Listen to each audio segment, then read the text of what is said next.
Welcome back, ladies and gentlemen. Today we'll be making an MBTI and Enneagram analysis on Cornelius Slate from BioShock Infinite. Now before we start this analysis, I'd like to give you a spoiler warning, and I'd strongly suggest you play the game because the game is awesome. Now that the spoiler warning's out of the way, we're going to jump directly to his cognitive functions. His dominant function is extroverted thinking.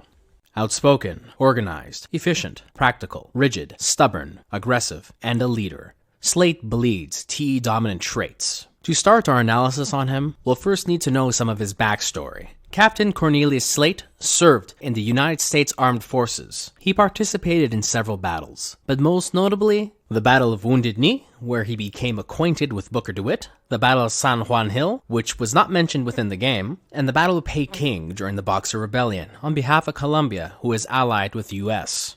And all went well for a while. But after these battles, Slate started to question Comstock's systematic whitewashing history. After all, he was present in these battles. Slate wanted the truth and confronted Comstock. This defiance against the prophet stripped him of his rank. Slate was publicly branded a liar and was forced to work in Finkton. Understandably, this angered Slate, and he immediately vowed to destroy Comstock.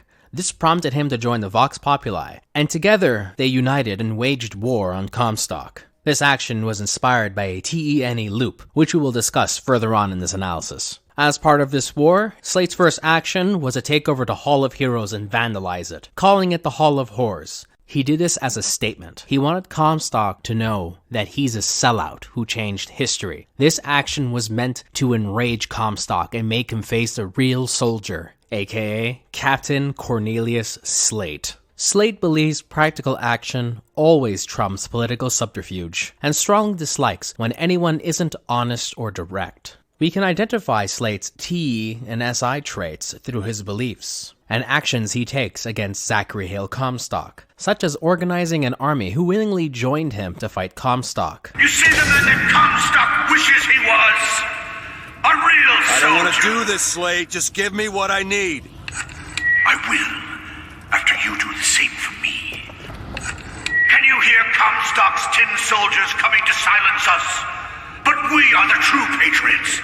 The history that does not fit in their books. Slate also tests Booker DeWitt to see if he can meet his expectations to consider him a worthy soldier by sending hordes of soldiers at him. His goal is to provide his men with the glorious death they seek, and if Booker defeats them, that means Booker is worthy, thus passing Slate's test. And speaking of his soldiers, Slate only cares for the feelings of his men, and he can see that Booker has no interest in harming him or them. I didn't ask for this! Apparently, this is how Slate has always been. He's always been disregarding others' feelings and making enemies of people, as Booker claims. Seems he's still got a knack for making enemies. His auxiliary function is introverted sensing. And before we venture into Cornelius Slate's SI function, we'll be looking into the battles Slate was part of, so we can better understand his experiences. And we'll be starting off with the Battle of Wounded Knee, or better known as the Wounded Knee Massacre, which took place on December 29, 1890, near Wounded Knee Creek, in the Pine Ridge Indian Reservation, which is located in southwestern South Dakota. Now before this battle ever took place, tensions were already high, due to the US government seizing Lakota Sioux lands and refusing to stop. This caused a great unrest. And as time passed, the great unrest accelerated, and a prophet named Wovoka founded the Ghost Dance religion. This sparked a movement, and was associated with Wovoka's prophecy of an end to white expansion, while preaching goals of clean living, an honest life, cross-cultural cooperation, and peace. And in 1889, they gathered at Wounded Knee to participate in the Ghost Dance. Fearing large numbers of armed Lakota Sioux peoples, the US Army surrounded Wounded Knee and attempted to ban the Ghost Dance ceremony. This failed horribly. The government decided that they wanted to limit its influence, and then sent Indian Agency police to arrest Sitting Bull, a Hunkpapa Lakota leader, whom they suspected in joining the Ghost Dance movement. This sadly ended in bloodshed, which resulted in the death of Sitting Bull, and as a byproduct, tensions drastically increased. 14 days later, on December 28th, the US government's 7th Cavalry surrounded a band of ghost dancers. Under Spotted Elk, a Mini Kanju Lakota chief, they demanded Spotted Elk to surrender his people's weapons, and they complied. since they did not want violence. They were then escorted to Wounded Knee and asked to set up camp there, so the 7th Cavalry could slowly remove their weapons. It's now the morning of December 29th, 1890, and this is when the massacre would start.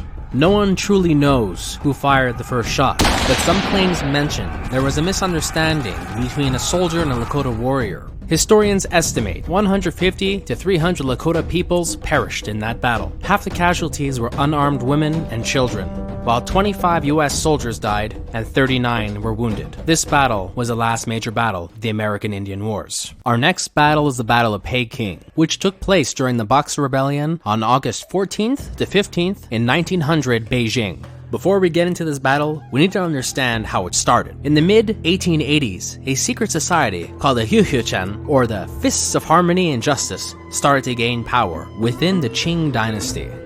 By 1899, their numbers increased drastically. Their numbers swelled to 50,000 to 100,000 members. They were now known as the Boxers to the rest of the world. They oppressed westernization of China and the Christian missionary activities being practiced by foreigners. Eventually, the Boxers became violent. They torched Western churches, murdered Chinese citizens who practiced Christianity, and attacked foreigners. This kicked off the Boxer Rebellion and led to the Battle of Peking.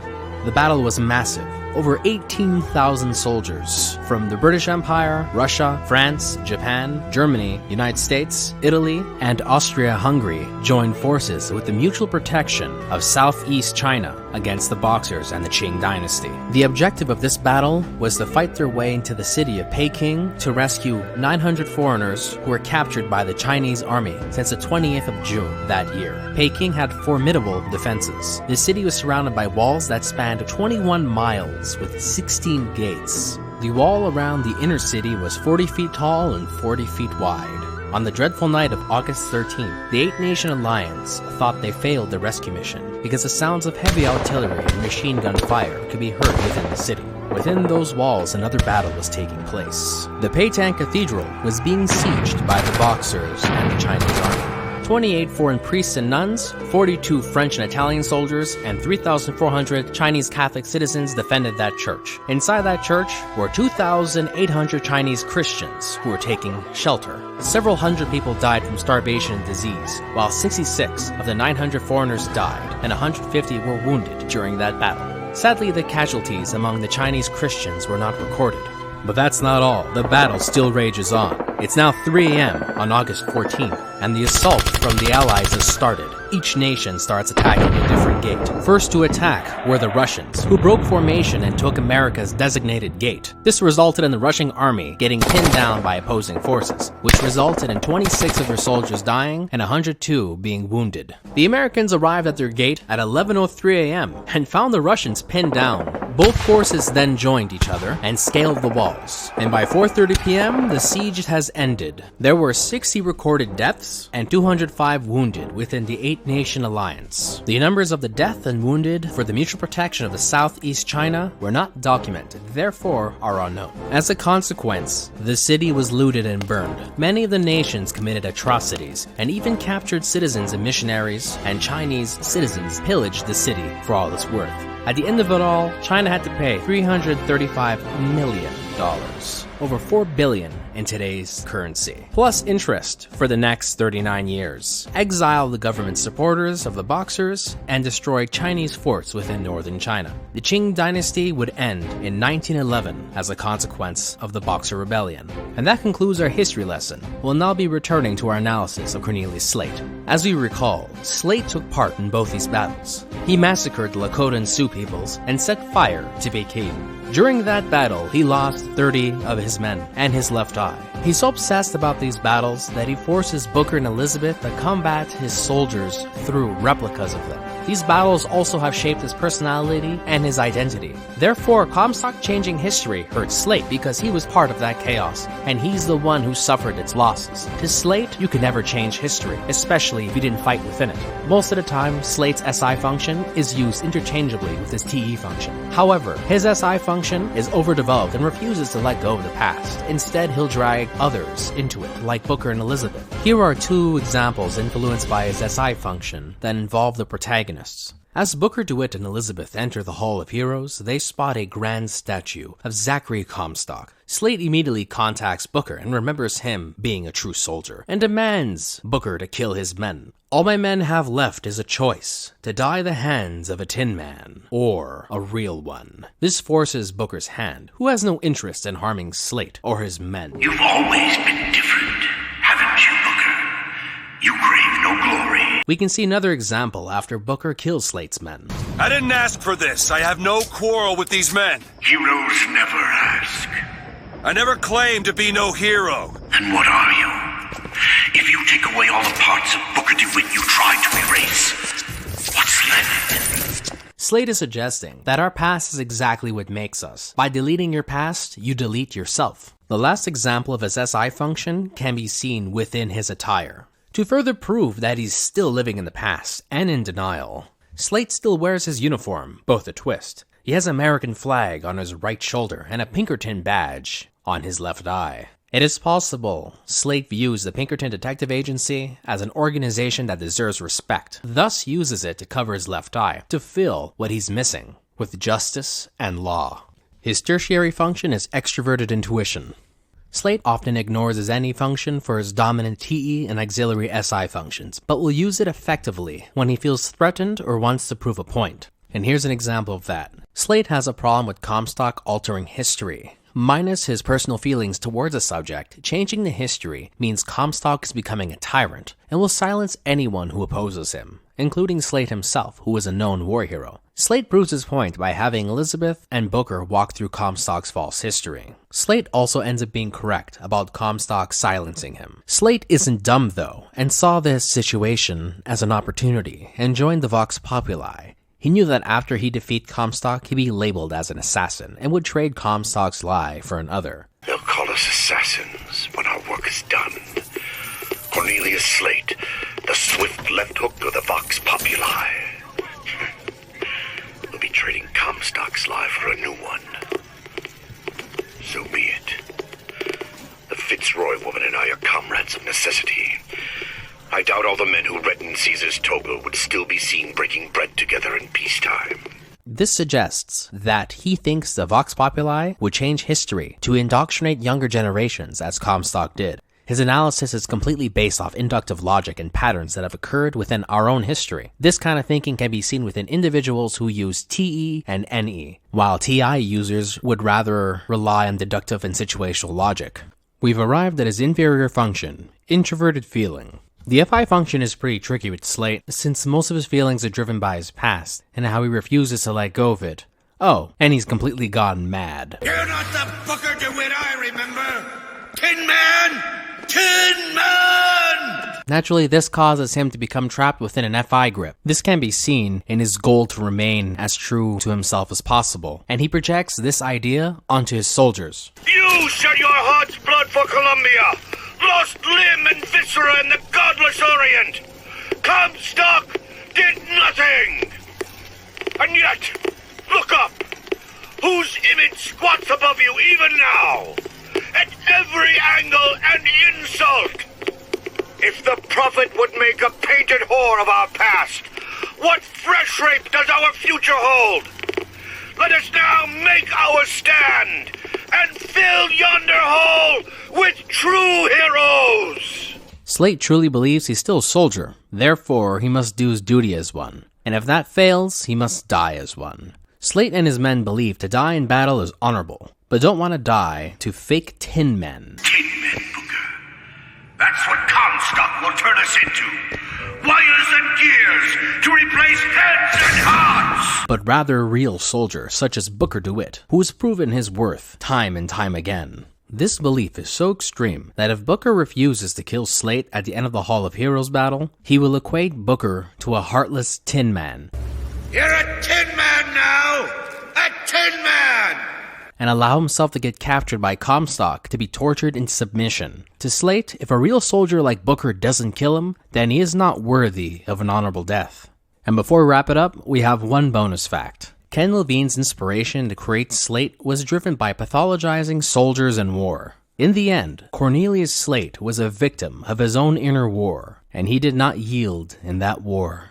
he was an unwavering soldier to the end. And that just wraps up our MBTI analysis on Cornelius Slate. He's an ESTJ who suffers from PTSD, but it's not over yet. We still have the Enneagram segment. And to be honest, we don't have too much information on Slate other than his war life. And he seems to just be singularly based on that. So we're gonna have to base him on what we see. And what we do see is very strong Enneagram 8 traits, such as his self-confidence and his assertiveness and his straightforward thinking. Slate doesn't mess around, he gets it done. And if you're in his way, he's gonna push you out of his way. However, I think the biggest indicator of his Enneagram 8 can be seen in his basic fear of being harmed or controlled. Comstock took our stories and scrubbed away our soul.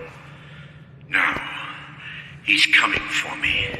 And in this sense, he's very similar to Booker. He will protect himself and he will protect others. Just how Booker protects Elizabeth, he protects his men. He does not want his men to have unworthy deaths, and he believes only a soldier could give them worthy death, and he doesn't count Comstock's men as soldiers, and instead he views them as machines, and it's not worthy to die to a machine. As for his wing, I believe it would be 7, and he uses his 7 in a very unhealthy way. He's very impulsive. He doesn't care about the consequences to his actions, and we can see this when he decided to fight Comstock. He knows Comstock is a tyrant that has absolute power, yet he fights him because he's like, no, this is wrong. This is my history. You're not changing it. And because of that, Slate lost his position and also was demoted to the point where he's forced to work in Finkton. I don't know about you, but I think Slate could have handled the situation a lot better than he did. He has very strong natural leadership abilities. He could have raised a bigger army without losing his position and attacked Comstock from within. And that concludes our Enneagram segment. He's an 8-wing 7 with a tri-type of 862.